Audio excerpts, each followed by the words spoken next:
Alors bonjour à tous, nous sommes le 9 septembre 2018 et je vous présente actuellement une mise à jour absolument importante, probablement pour moi la mise à jour la plus importante que j'aurais faite de tout mon ministère. Écoutez, premièrement, je suis avec un membre de Plein Feu actuellement et je l'ai connu, on s'est présenté par voie téléphonique le 11 juin de cette année, quelques jours avant ma conférence que j'ai donnée, que la plupart d'entre vous avez vu, le 16 juin 2018. J'ai co-animé cette conférence-là avec Pierre Gilbert. Puis, bonjour Réal, premièrement. Richard, bonjour, ça me fait plaisir d'être avec toi. Moi, le plaisir est pour moi, je te dirais, c'est une grande bénédiction. Sincèrement, tu es pour moi ça m'a donné énormément d'énergie, ça a donné de l'amour dans mon cœur, du réconfort, malgré les oppositions que je vis actuellement et que la plupart d'entre nos frères vivent. Et moi, le but de cette rencontre-là, c'est vraiment de partager ce que tu me fais partager en cette journée du 11 juin, parce que il est vrai que si ça m'a amené énormément de réconfort, d'assurance que Christ revient maintenant, eh bien, je pense qu'on peut le partager à nos frères et sœurs. Ben Richard, ça m'a fait plaisir. Et premièrement, mais merci beaucoup. Je suis heureux de participer avec toi et t'aider. Sache qu'on prie pour ton ministère jour après jour parce que tu es au front et on est conscient, mon épouse et moi, de voir comment Satan veut s'obstruer à ce que la vérité sorte. Mais je suis très fier de toi et dans la prière, Sylvie puis moi, on est avec toi.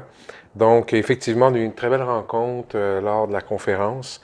Et justement, je partageais avec toi, je pense que c'était important. Et merci justement d'avoir reçu l'information et d'avoir été patient pour qu'on valide certains points. Oui, effectivement. En passant, Réal, juste te dire, ça m'a vraiment étonné ce que tu m'as dévoilé lors de cette présentation-là par voie téléphonique au 11 juin. Tu m'as dit des choses vraiment étonnantes. Puis, tu sais, en tant que chrétien, depuis des années, moi, j'en entends des choses qui se sont réalisées, puis d'autres non. Comme exemple, on parle depuis longtemps d'une fameuse crise économique. On en parlait en 2010, en 2011, c'est vrai, en 2012, puis etc. Ouais. Tous les années, on entend parler et on voit vraiment, si on regarde le mouvement au niveau de l'économie mondiale, on se demande comment ça se fait que cette économie-là est encore debout. Donc, effectivement, elle aurait dû tomber. Toi, tu m'as révélé des choses réelles qui vraiment m'ont vraiment frappé. Mais ce qui est le plus étonnant, c'est que la plupart de ces choses-là sont en train de se sont réalisées après coup, faisant de moi un témoin direct. Et j'aimerais que tu élabores sur ces points-là. Alors oui, Richard, effectivement, lors de notre dernière conversation, on avait discuté ensemble. Donc, cela provient d'une personne, d'une connaissance que j'ai qui est en Europe, qui travaille au niveau des échanges d'argent, de haut niveau, c'est-à-dire le rachat et les pertes de certains pays, le financement des déficits, etc.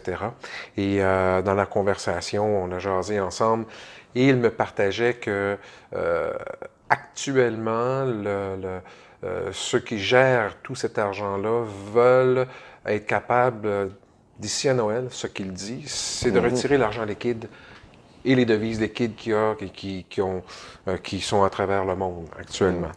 Alors, j'ai été surpris. Tu peux bien comprendre que ma réaction a été... Absolument.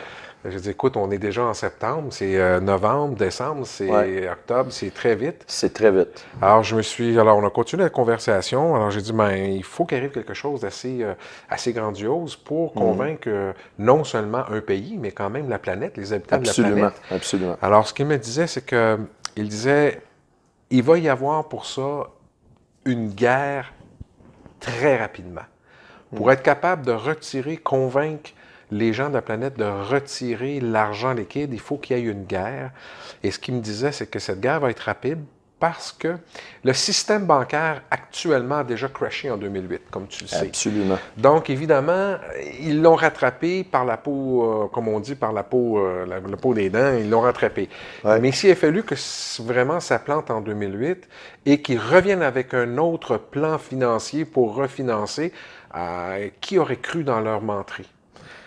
Pas grand monde. Ils l'ont réchappé de très peu. Donc, évidemment, on parlait tantôt de 2000, on disait tout le monde qu'on attend une crise économique, c'était tous les 7 ans, etc., etc. Donc, selon moi, il la repousse. Donc, l'information que j'ai eue, c'est que d'ici à Noël, et ils vont trouver la façon de retirer l'argent liquide. Pour ce faire, il faut qu'il y ait une guerre qui arrive. Donc, j'ai parlé à cette connaissance en disant, pour qu'il y ait une guerre, il faut qu'il se produise de quoi d'assez rapidement. On est toujours le 11 juin. Ouais. Alors là, il me dit, et je t'ai répété à toi, j'ai dit, as-tu vent d'une rencontre entre M. Poutine et le président des États-Unis, M. Trump? J'avais absolument aucune information à ce sujet-là. Alors, la contact, ce qu'il m'a partagé, il me dit qu'il y a un élément qui est essentiel à ce mouvement-là, c'est relié à l'élection de mi-mandat aux États-Unis de Trump qui devient extrêmement capitale. OK. Donc, il me révèle que Trump doit absolument, et ça c'est une des premières choses que je t'ai dit au mois de juin, Absolument. il doit absolument, alors Jared Kushner, qui est son gendre, doit absolument livrer l'entente de paix à son beau-père pour lui permettre de survivre aux élections de mi-mandat qui vont avoir lieu en novembre. Ça m'avait frappé beaucoup quand tu m'as parlé de ça, d'ailleurs. Je sais que tu avais été très, très suspicieux. En tout cas, frappé, oui, ça c'est le cas. Puis, d'un autre côté, ça m'a donné énormément de joie parce que c'est des éléments nouveaux. Écoute, je vais faire une parenthèse à ce que tu dis, parce que tu parles de décembre. Moi, j'ai plusieurs témoins, parce que j'ai raconté cette anecdote-là que je te raconte brièvement. Au mois de novembre 2017, j'étais dans un restaurant, je rencontre c'était une dame qui était avec des amis, qui jasaient. Elle était très bien placée au niveau administratif dans la Banque Laurentienne. Elle disait que le président de la Banque Laurentienne devait descendre à Montréal pour un 2 jours où il fermerait toute la partie administrative de la banque pour une grande réunion, meeting, conférence. Alors, il me vient une idée dans l'esprit. J'ai interrompu cette dame-là au moment voulu. Je lui ai demandé, est-ce que ça va parler de cashless society, une société sans argent? Oui. Elle m'a dit, ah oui, comment vous le savez? Je dis, elle était étonnée. Puis j'ai demandé, mais savez-vous quand est-ce qu'ils vous donnent un deadline ou un moment qu'ils veulent réaliser ça? Elle m'a parlé de décembre de cette année. Je ferme la parenthèse, mais c'est parce que, oui, ça m'a frappé, l'élément sur Kushner, la guerre, tout ce que tu parles. Oui. Surtout, ce qui m'a vraiment enveloppé, c'est le mois de décembre. Quand tu es arrivé avec le même mois de décembre, je me suis dit, attends un peu, c'est quoi les chances qu'on ait 2 fois des informations qui arrivent, qui pointent en décembre de cette année? Alors, continue. Bien évidemment, en plus, on ne s'était pas parlé de ces éléments-là avant qu'on se rencontre. Là, Jamais, c'est la première fois qu'on se parle. Donc, premièrement, je t'informe que la personne me dit qu'il travaille d'ici décembre à trouver une astuce, une excuse quelconque pour retirer l'argent. 2, il me confirme qu'il y aura une rencontre. Et là aussi, tu as été très sceptique, alors que moi aussi, qu'il me l'a dit, je peux le croire ou pas le croire. Mais en juin, personne parlait que le président Trump allait rencontrer Poutine. Ouais. Et quelques semaines après, quand il y a eu l'annonce rapide, une rencontre rapide, toi puis moi, je me souviens qu'on s'est appelé et on dit « Aïe, aïe, c'est quelque chose. » On l'a su avant, mais personne ne le savait. D'autant plus qu'il y avait une rhétorique entre la Russie et les États-Unis. Une rencontre, c'était comme peu probable, en plus de cela. En plus, oui. Ouais. Alors, le deuxième élément que notre contact nous a confirmé se réalise. Ensuite, il me parle de l'entente de paix le 11 juin. Personne n'entendait parler de l'entente de paix. On entendait un peu, mais officiellement, il me dit que 40 jours avant la mi-mandat, et Richard, tu te souviens de ça? Ouais. Je t'avais dit 40 jours. Il me dit 40 jours avant les élections qui tombent le 4 novembre. Il me dit 40 jours avant, il va y avoir la divulgation de l'entente de paix. Il n'y a aucun autre moyen. Il faut que Jared Kushner livre à son beau-père l'entente de paix avant l'élection des mi-mandats. Sinon, les États-Unis d'Amérique, c'est terminé tel qu'on les connaît.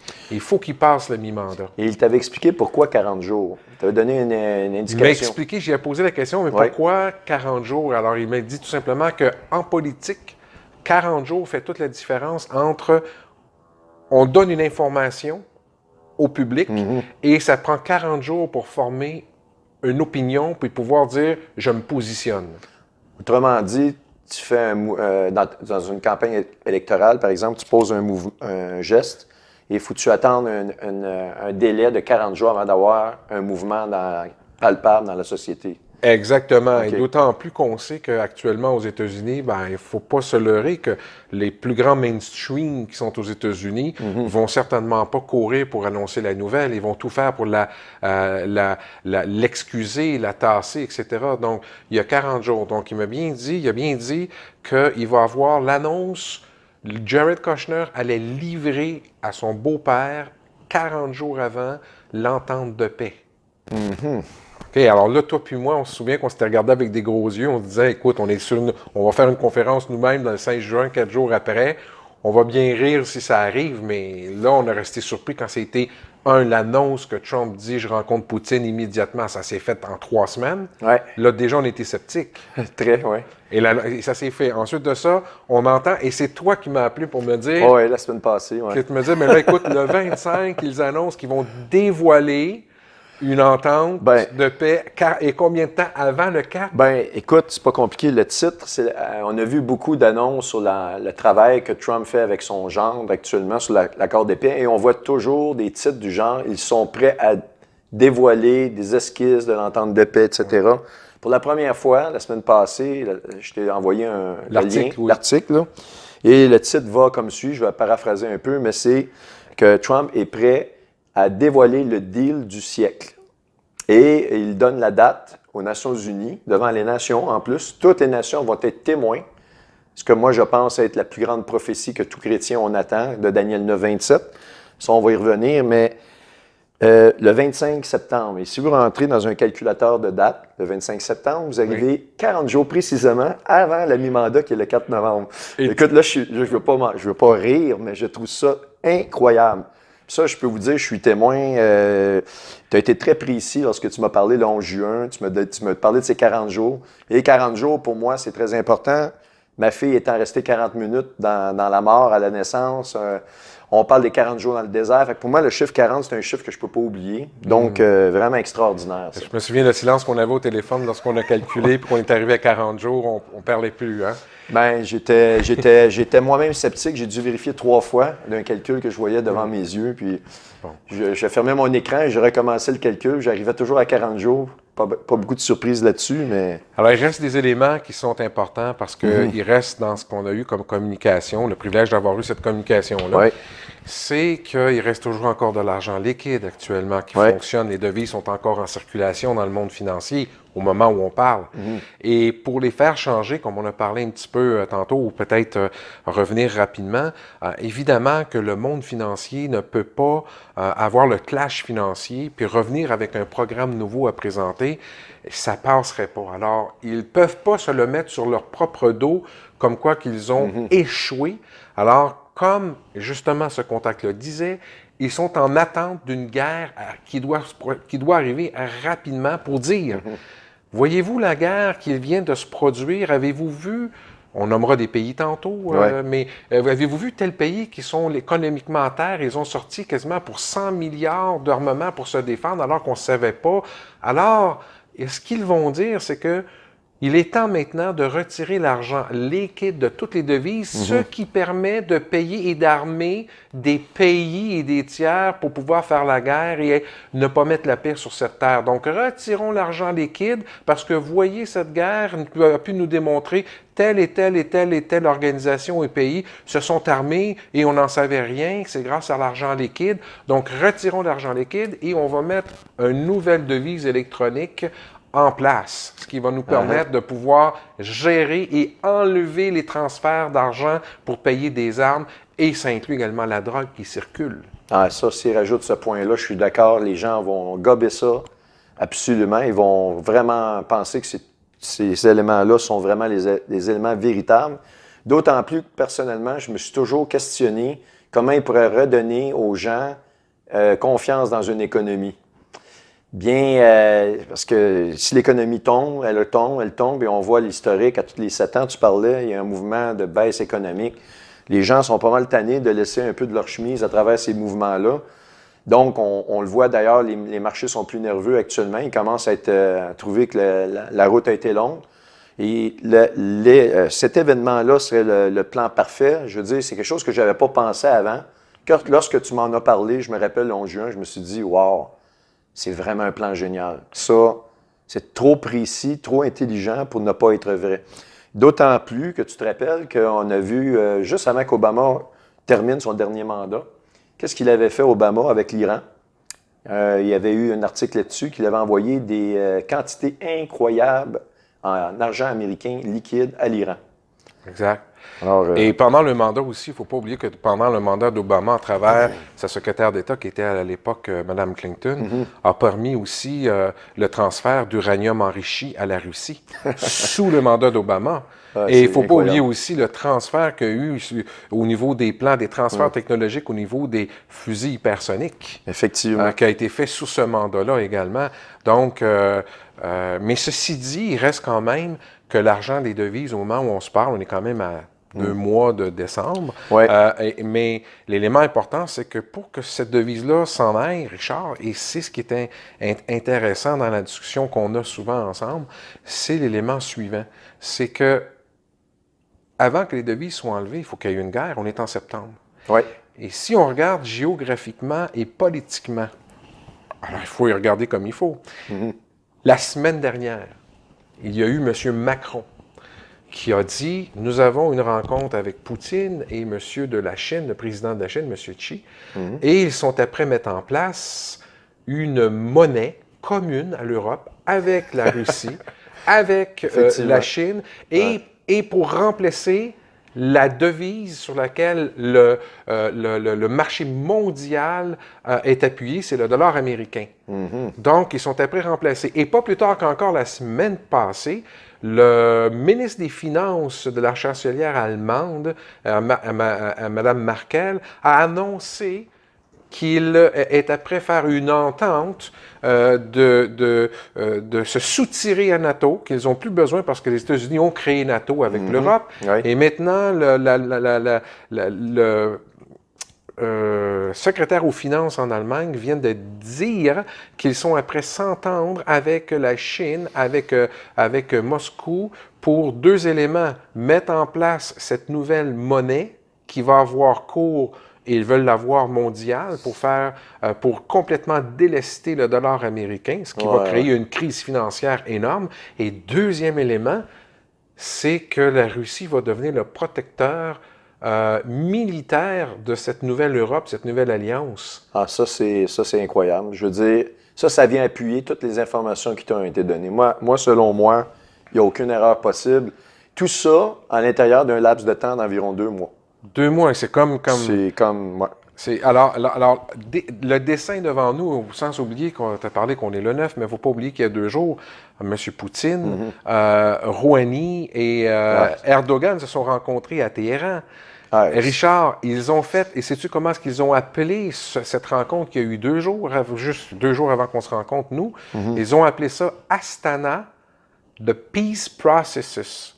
Pour ceux qui ne savent pas, Richard, tu pourras faire un petit montage, je sais que tu es très bon là-dedans, mais tu iras voir Astana, c'est au Kazakhstan, qui était un ancien pays qui était relié à l'URSS, l'ancienne URSS. Exact. Mais il y a un pentagone que tu peux voir de Google. Si tu vas sur Google et tu vas sur le Astana, tu vas voir que c'est un immense pentagone qu'on voit dessiné de l'espace, et c'est une ville qui est tous les bâtiments qui ont été construits dans cette ville est relié à tous les éléments sataniques. Tu parles d'un pentagramme, c'est ça, bien sûr? Un pentagramme. Bien, ça donc, on peut comparer ça à Washington, D.C.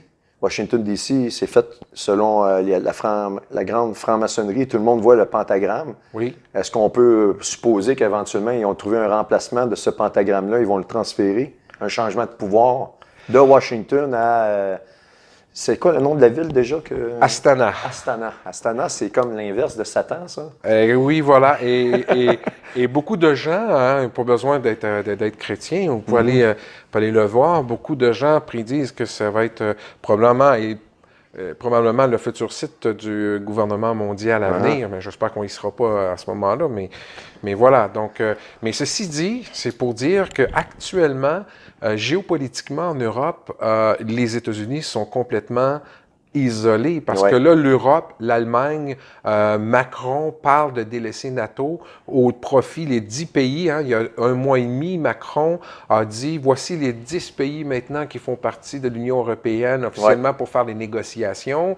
Et là, ils annoncent quasiment quelques jours, une semaine d'intervalle et Merkel, l'Allemagne et la France de dire ben là, on était prêt à travailler à changer une devise avec la Chine, avec l'URSS. Et qu'on soit sous la protection militaire, non plus des États-Unis, mais De la Russie. de la Russie. Ah oui, j'ai vu ça.